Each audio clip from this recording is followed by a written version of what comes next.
শ্রীপুর এক শান্ত নিস্তরঙ্গ গ্রাম, যেখানে দিগন্ত বিস্তৃত ফসলের মাঠ আর বাবলা গাছের সারি সন্ধ্যার বাতাসে এক অদ্ভুত সুর তোলে। দিনের কর্মব্যস্ততা শেষে যখন সূর্য পশ্চিম আকাশে তার শেষ সোনালি আভা ছড়াত, গ্রামের মেঠো পথ ধরে সারি সারি বাড়ি ফিরত মানুষজন। সেই সময়টাই গ্রামের প্রতিটি ঘর থেকে ভেসে আসত ধূপধুলোর মিষ্টি গন্ধ, যা মিশে যেত শিউলি ফুলের মন কাড়া সৌরভে। কিন্তু এই মন জুড়ানো পরিবেশের মধ্যেও একটি দীর্ঘশ্বাস লুকিয়েছিল, যার উৎস ছিল গ্রামের শেষ প্রান্তে দাঁড়িয়ে থাকা সেই প্রকাণ্ড শ্যাওড়া গাছ। শুভ গ্রামের এক প্রাণবন্ত যুবক। শহরের কলেজে পড়াশোনা করলেও গ্রামের সরল জীবন তাকে টানত। বিকেলে বন্ধুদের সঙ্গে গ্রামের মাঠে ফুটবল খেলা তার নিত্যদিনের রুটিন।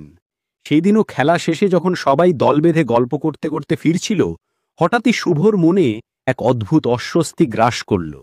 তার বাড়ি ফেরার পথটা গিয়েছে সেই শ্যাওড়া গাছটার পাশ দিয়ে। গ্রামের বয়স্করা বলতো ওটা নাকি শুধু একটা গাছ নয়, এক অভিশপ্ত আত্মা। এক প্যাথনি বাস করে সেই গাছে, যার নাম নিলে এখনো গ্রামের বাচ্চাদের গা ছমছম করে ওঠে। শ্যাওড়া গাছটা ছিল শ্রীপুরের এক জীবন্ত কিংবদন্তি।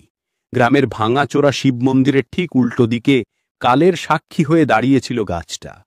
শত শত বছর ধরে তার ডালপালাগুলো এত বিশাল আর এলোমেলোভাবে বেড়েছে যে দিনের বেলায়ও তার নিচে সূর্যের আলো পৌঁছত না। ঘন শ্যাওলা আর পরগাছায় মোড়া গাছটাকে দূর থেকে দেখলে মনে হতো যেন কোনো প্রাগৈতিহাসিক দানব তার অসংখ্য বাহু প্রসারিত করে রেখেছে, অপেক্ষায় আছে শিকারের। গ্রামের সবচেয়ে বৃদ্ধা নবীন ঠাকুমা বলতেন, বহু বছর আগে গ্রামের এক সুন্দরী তরুণী রূপা এই গাছে আত্মহত্যা করেছিল ভালোবাসার প্রত্যাখ্যানের শোকে। তার অতৃপ্ত আত্মাই নাকি পেতনি রূপে গাছে বাস করে। সন্ধ্যার পর সে নাকি সাদা শাড়ি পরে গাছের নিচে এসে দাঁড়ায় আর পথিকদের নাম ধরে ফিসফিস করে ডাকে। যারা সেই ডাকে সাড়া দেয় তাদের আর কখনো খুঁজে পাওয়া যায় না। তাদের আত্মাও নাকি পেতনির দাসী হয়ে গাছে বাঁধা পড়ে। শুভ এইসব গল্পকে কুসংস্কার বলেই উড়িয়ে দিত। কিন্তু আজ যখন বন্ধুদের দল থেকে একটু তাড়াতাড়ি বেরিয়ে আসায় তাকে একাই সেই পথটা পাড়ি দিতে হবে, তার বুকে এক অজানা ভয় উকি দিচ্ছিল। সন্ধ্যা তখন ঘনিয়ে এসেছে। চারিদিকে এক গাঢ় নিস্তব্ধতা নেমে এসেছে, যা শুধু ঝিঝি পোকা আর দূরবর্তী শিয়ালের ডাকের শব্দে মাঝে মাঝে ভেঙে যাচ্ছিল। বাতাসের ফিসফিস শব্দেও যেন একটা অশরীরী উপস্থিতি অনুভব করছিল শুভ। যখন সে শ্যাওড়া গাছের কাছে পৌঁছল, এক শীতল বাতাস তার পাশ দিয়ে বয়ে গেল, যদিও আশেপাশে বাতাসের কোনো চিহ্ন ছিল না। গাছে কোনো পাতা না থাকা সত্ত্বেও শুকনো পাতার মচমচ শব্দ তার কানে এলো। শুভর পা যেন মাটিতে গেঁথে গেল। সে সাহসে ভর করে গাছটার দিকে তাকালো। প্রথমে কিছুই দেখতে পেল না, কেবল অন্ধকার আর গাছের অগণিত ডালপালা। কিন্তু হঠাৎই তার চোখ আটকে গেল গাছের প্রায় উপরের দিকের এক মোটা ডালে।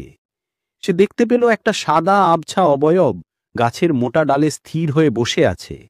প্রথমে সে ভেবেছিল হয়তো বড় কোনো পাখি বা প্যাঁচা হবে, কিন্তু যত সে স্থির চোখে দেখল তত তার মনে হলো এটা পাখির অবয়ব নয়, এক নারী আকৃতি। সাদা শাড়িতে মোড়া, তার লম্বা কালো চুলগুলো বাতাসে ফিসফিস করে উড়ছে। মুখটা ঠিক স্পষ্ট না হলেও মনে হলো দুটো জলজলে লাল চোখ সরাসরি শুভর দিকে তাকিয়ে আছে। শুভর শরীরের রক্ত যেন জমাট বেঁধে গেল। তার মস্তিষ্ক চিৎকার করে উঠল, পেতনি! বুকের ভেতর হার্ট অ্যাটাকের মতো যন্ত্রণা অনুভব হতে লাগল। তার ভয় ছিল অবাস্তব, কিন্তু এই মুহূর্তে সে তার জীবনের সবথেকে বড় ভয়ঙ্কর সত্যের মুখোমুখি হয়েছে। সে পালাতে চাইছিল, কিন্তু তার পা দুটো যেন গাছের শেকড়ের মতো মাটির সঙ্গে আটকে গেছে।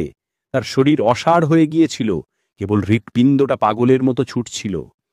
পেতনিটা ধীরে ধীরে গাছের ডাল থেকে নিচে নামতে শুরু করল। তার গতি ছিল অলৌকিক, যেন সে বাতাসে ভাসছে। তার সাদা শাড়ি অন্ধকারের মধ্যে এক বিভীষিকাময় আলো ছড়াচ্ছে। শুভর মনে হলো সে তার কানে ফিসফিস করে কিছু বলছে, কিন্তু শব্দগুলো পরিষ্কার ছিল না। শুধু একটা চাপা আর্তনাদের মতো আওয়াজ আসছিল, যা তার মস্তিষ্কের গভীরে আঘাত করছিল। সে তার নিজের নাম শুনতে পাচ্ছিল, যেন পেতনিটা তাকে নিজের দিকে ডাকছে। যখন পেতনিটা গাছের প্রায় মাঝামাঝি এলো, শুভ দেখতে পেল তার মুখ। সেটা কোনো মানুষের মুখ ছিল না। নিস্তেজ চোখ, মুখের কোণে একটা ভয়ঙ্কর হাসি, যা শুভর মেরুদণ্ড দিয়ে ঠান্ডা স্রোত বইয়ে দিল। তার গালগুলো ভিতর দিকে দেবে গেছে, আর ত্বক ছিল অস্বাভাবিক ফ্যাকাশে। সে একদৃষ্টিতে পেতনির দিকে তাকিয়েছিল, তার চোখ সরাতে পারছিল না। এই ভয়ঙ্কর আকর্ষণ তাকে গাছের দিকে, পেতনির দিকে টেনে নিয়ে যাচ্ছিল। তার মনে হচ্ছিল সে তার ইচ্ছাশক্তি হারাচ্ছে। ঠিক সেই মুহূর্তে দূরে গ্রামের মন্দিরে সন্ধ্যারতি শুরু হলো। কাঁসন ঘণ্টির একাটানা শব্দ, শঙ্খধ্বনি আর ভক্তদের উলুধ্বনি ভেদ করে শুভর কানে পৌঁছল। সেই পবিত্র ধ্বনি যেন পেতনির আকর্ষণ ভেঙে দিল। শুভ এক ঝটকায় তার চোখ সরালো, যেন গভীর কোনো ঘোর থেকে তার মুক্তি ঘটল। সেই মুহূর্তে তার মনে হল এটাই পালানোর শেষ সুযোগ, আর এক মুহূর্ত এখানে থাকলে সে হয়তো আর ফিরে আসতে পারবে না। সে আর এক মুহূর্ত অপেক্ষা করল না। তার শরীরের সমস্ত শক্তি একত্রিত করে সে দৌড়াতে শুরু করল। যত জোরে সম্ভব তত জোরে দৌড়ালো। তার পিছনে সেই ফিসফিস আওয়াজ যেন আরো তীব্র হয়ে উঠছিল। শুভ বুঝতে পারছিল পেতনিটা তাকে ছাড়ছে না, বরং তার পিছনে ধাওয়া করছে। পায়ের নিচে শুকনো পাতার মচমচ শব্দ আর তার নিজের দ্রুত শ্বাস প্রশ্বাস ছাড়া সে আর কোনো শব্দ শুনতে পাচ্ছিল না। দৌড়াতে দৌড়াতে সে পিছনে ফিরে তাকালো না।